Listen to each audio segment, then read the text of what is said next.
Kita lanjut bahas spoiler Udong Gyeonkun season 6 episode 7. Oke lah, nggak usah caci cot banyak bacot, kita langsung masuk aja ke pembahasan.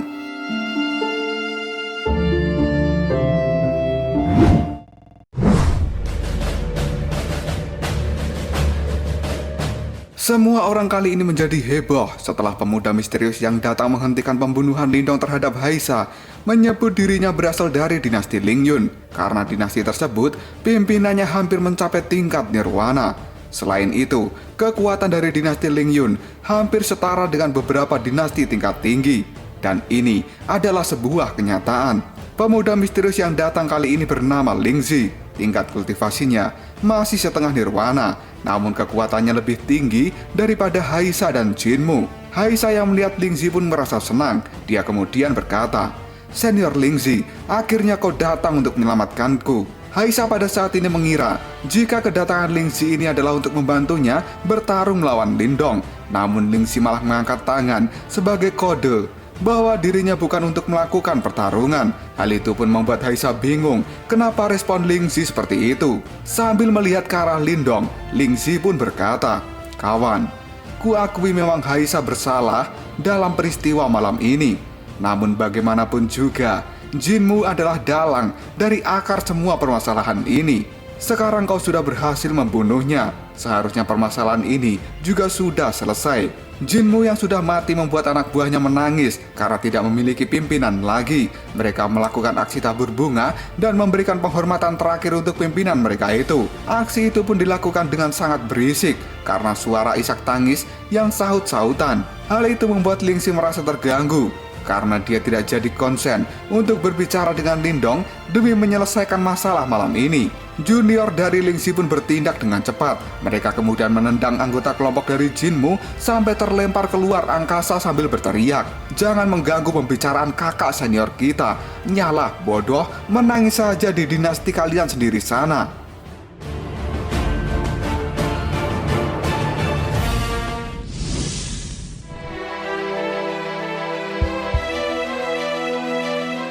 Lingzi kemudian melanjutkan pembicaraannya dengan Lindong. Sebenarnya Lingzi ini adalah pemuda yang memiliki harga diri yang tinggi dan dia berasal dari dinasti yang sangat terkenal. Namun untuk kasus ini, Lingzi bahkan sampai harus memohon pada Lindong untuk mengakhiri masalah ini karena dia mengetahui sesuatu tentang Lindong yang tidak diketahui kebanyakan orang. Dengan raut wajah yang canggung dan perasaan yang berat hati, Lingzi terpaksa berbicara. "Pokoknya masalah malam ini telah diselesaikan, cukup sampai di sini saja. Mari kita anggap semuanya sudah selesai, oke?" Semua orang pun kaget dengan perkataan dari Lingzi tersebut karena mereka merasa bahwa dinasti Lingyun itu sangat kuat. Namun di hadapan Lindong, seorang Lingzi bahkan harus mengubah cara bicaranya menjadi lebih lembut. Lindong pun menangkupkan tangannya dan dia menatap Lingzi kemudian berkata, "Karena dinasti Lingyun telah maju dan memohon, mana mungkin kami tidak memberikan hormat. Namun karena masalah malam ini sudah menjadi seperti ini, maka biarkan aku mengatakan sesuatu." Mata Lindong pun menajam ke arah Haisa dan dia berkata, "Jika ada waktu lain di masa depan, mungkin saja." Lindong pun tidak meneruskan kata-katanya. Semua orang kali ini mulai menebak-nebak apa yang akan dikatakan Lindong selanjutnya. Adalah mungkin tidak akan pernah melepaskan Haisa dengan mudah. Haisa pun diam membatu karena dia berpikiran sama dengan orang-orang dan mungkin memang kata-kata selanjutnya dari Lindong adalah tidak akan melepaskan dirinya. Haisa kemudian berkata dalam hati, "Brengsek, dia berani mengancamku di depan umum. Jika bukan karena kekuatannya luar biasa, pasti sudah tak ih."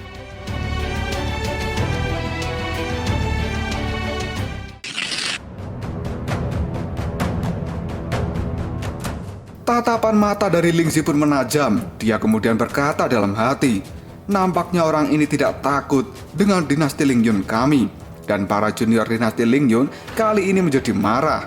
Mereka merasa bahwa Lindong sudah gila karena dinasti Lingyun termasuk yang teratas di Yangzheng. Namun beraninya Lindong bersikap seperti itu di depan dinasti Lingyun. Dan biasanya jika kakak senior Lingzi mengajukan permintaan pada seseorang, maka orang itu akan langsung setuju. Namun Lindong ini malah sebaliknya. Dia tidak takut sedikit pun di hadapan senior Lingzi. Suasana dalam sekejap menjadi menegang. Namun tidak lama kemudian, datanglah seseorang dan dia berteriak, "Hai, sepertinya aku telah melihat pertunjukan yang bagus malam ini, Lingzi. Sepertinya kehormatanmu tidak sebesar yang kau bayangkan." Pemuda gendut yang terbang itu kemudian menapakkan kakinya di tanah dan tersenyum pada Lingzi. Anggota kelompok Lingzi yang melihat si gendut pun sontak berkata, "Oh, itu adalah Liu Yuan, pemimpin dari dinasti Dayuan. Tidak kusangka dia akan tertarik pada bocah itu. Level kultivasi dari Liu Yuan ini juga setengah nirwana, namun kekuatannya imbang dengan Lingzi." Lingzi yang melihat kedatangan Liu Yuan pun bertanya, "Liu Yuan, apa yang kau lakukan di sini? Kau seharusnya tidak perlu ikut campur dalam masalah ini."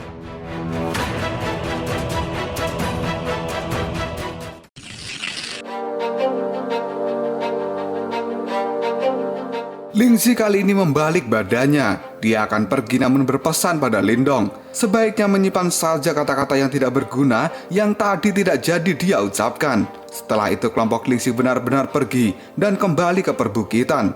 Dan saat ini, junior dari dinasti Lingyun merasa kesal dengan sikap dari Lingzi yang harus merendah di hadapan Lindong. Mereka kemudian berkata, "Sebenarnya sehebat apa anak ini? Kenapa kakak senior harus begitu sopan padanya?" Junior lain pun menimpali, "Ya, itu benar. Dinasti Lingyun kita sangat kuat. Sudah untung kita tidak memintanya untuk minta maaf, namun dia malah berani memprovokasi kami." Dengan tatapan mata sinisnya, Lingzi berkata pada juniornya yang tidak tahu apapun soal Lindong. Meskipun kekuatan Lindong baru mencapai puncak manifestasi, namun dia berhasil membunuh seseorang yang level kekuatannya hampir mencapai nirwana. Apa kalian semua mampu melakukan hal yang sama seperti itu? Dia bisa memusnahkan 5 monster setengah nirwana sendirian, dan bahkan bisa keluar masuk, sekaligus membantai gelombang monster sesuka hatinya. Mampukah kalian melakukan seperti apa yang dia lakukan? Para junior itu pun syok setelah mendengar perkataan dari Lingzi.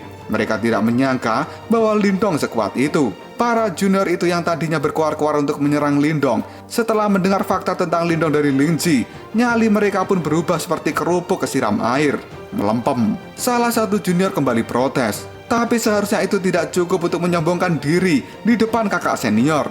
Lingzi pun melirik tajam ke arah juniornya itu, dan dia berkata dengan tegas, "Orang-orang macam ini melakukannya karena memang mereka memiliki kualifikasi yang bisa mendukung mereka. Dia bisa melakukannya karena 2 alasan. Yang pertama adalah karena dia bodoh. Yang kedua adalah karena dia memang memiliki kartu traf untuk melawan dinasti Lingyun." Semua junior kali ini dia membeku mendengar penjelasan dari Lingzi. Mereka kemudian menebak-nebak di dalam hati masing-masing bahwa jelas alasan yang pertama itu tidak mungkin. Kalau sampai seperti itu, berarti kemungkinannya adalah alasan yang kedua. Karena hanya dengan melihatnya saja, kita bisa mengetahui kalau dia berasal dari dinasti yang rendah. Jadi kenapa dia bisa memiliki kartu traf untuk bisa memprovokasi kami?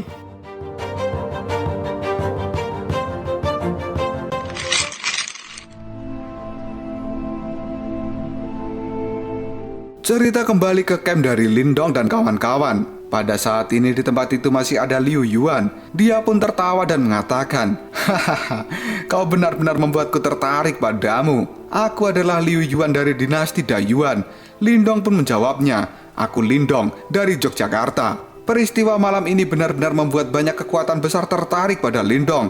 Bahkan seorang Liu Yuan dari dinasti Dayuan yang merupakan dinasti besar dari Yangcheng yang setara dengan dinasti Lingyun pun memiliki niatan untuk berteman dengan Lindong. Sebelum Liu Yuan pergi, sekali lagi dia mengobrol dengan Lindong. Keesokan harinya rombongan dari Lindong dan juga Moti pun melanjutkan perjalanan.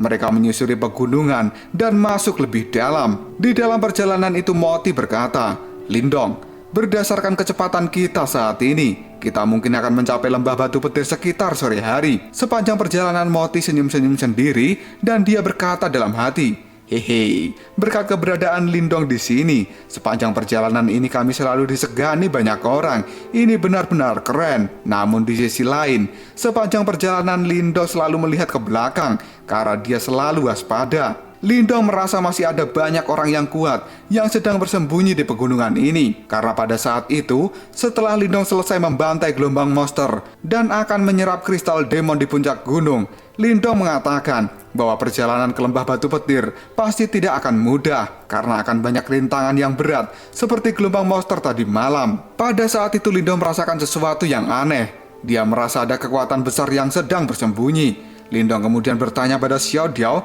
apakah dia juga merasakan sesuatu. Xiao Diao tidak menjawabnya, namun dia juga merasakan apa yang dirasakan oleh Lindong. Xiao Diao kemudian memejamkan matanya dan dia menggunakan mata sakti untuk melihat ke tempat yang jauh. Mata sakti Xiao Diao itu pun menyusuri seluruh pegunungan Leyyan ini. Dia kemudian merasakan ada sesuatu kekuatan besar berkumpul di puncak gunung yang jauh di sana. Xiao Diao pun menajamkan mata saktinya dan dia pun melihat sekumpulan pemuda sedang duduk berkultivasi di puncak gunung. Penglihatan Xiao Diao itu pun direfleksikan menjadi seperti sebuah cermin agar Lindong bisa melihatnya juga. Dan Lindong pun kali ini mengatakan, dari mana rombongan orang-orang itu? Ternyata mereka bersembunyi di sana. Xiao Diao pun berkomentar, mereka pasti dari dinasti tingkat tinggi yang juga tertarik untuk mendapatkan kunci kuno. Seketika raut wajah Lindong pun menegang setelah Xiao Diao mengatakan bahwa kelompok itu adalah orang-orang dari dinasti tingkat tinggi.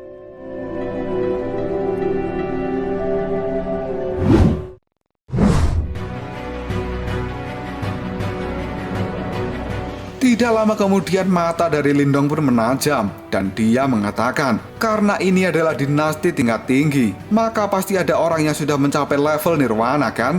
Orang ini pasti mampu menyembunyikan keberadaannya dengan baik. Aku tidak boleh meremehkannya. Di luar keberadaannya yang tidak jelas, pasti terdapat kekuatan yang mengerikan di dalamnya. Xiao Diao pun menimpali perkataan Lindong. Penerawangan yang cukup bagus. Namun di dalam hati Xiao Diao berkata, tidak kusangka Lindong bisa menemukan orang di level nirwana dengan cepat. Yang ternyata orang yang dilihat Lindong itu adalah kakak senior yang berada di awal cerita pada episode sebelumnya. Pada saat itu, kakak senior yang sedang berkultivasi pun merasa diawasi oleh seseorang. Dia kemudian membuka matanya dan berkata, apakah ini sebuah ilusi? Ketika si kakak senior membuka mata, hal itu membuat Lindong dan juga Xiao Diao menjadi kaget. Lindong kemudian mengatakan, hah? Apakah dia telah menemukan kita? Xiao Diao pun dengan cepat menutup penglihatan mata saktinya. Dia kemudian berkata, seharusnya tidak mungkin, tapi jangan menyelidikinya lebih jauh lagi. Ayo cepat kita kabur.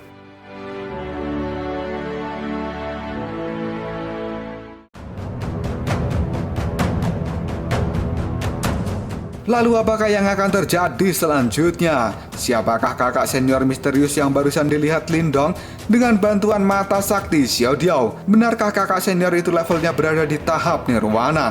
Jika kalian penasaran, tunggu aja jawabannya di next video. Koprol Sob.